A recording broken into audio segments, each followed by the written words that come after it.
France's top administrative court has upheld a government ban on wearing the abaya, a long and loose garment worn by some Muslim women in public schools.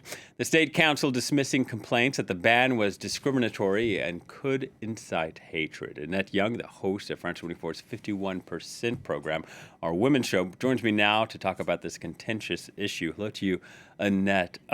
This is a very divisive topic here in France, notably causing divisions among politicians. Indeed, and it's a hot potato in French society, and one that many people outside of France struggle to really understand, and particularly why is the government so adamant about that, particularly for people like ourselves, Will, who've come from countries which are built on immigrations, such as my own Australia, the US, Canada or New Zealand.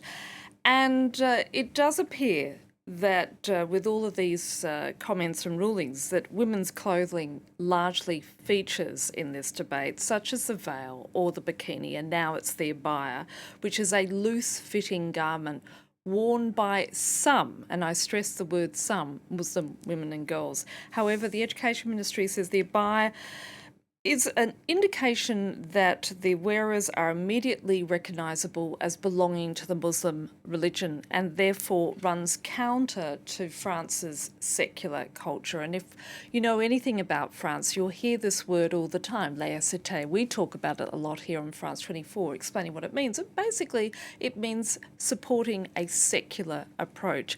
And earlier this week, French schools sent dozens of girls home for refusing to remove their abaya, and this happening on their first day of the school year on Monday. And while the directive has been very much welcomed on the right, it certainly has divided the left. Many from the Socialist and Communist parties salute the move as being in line with the country's secular values. But politicians from the far left France Unbowed party say that the ban is primarily a move to stigmatise the country's Muslims, particularly young girls and young women, under the guise of secularism. And Muslim community representatives will also point out that this is not so much a traditional a religious government as it is a traditional government.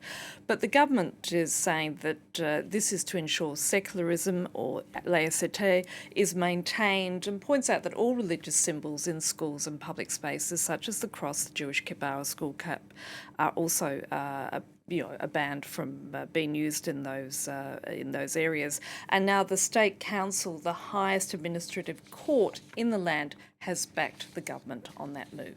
Yeah, and on a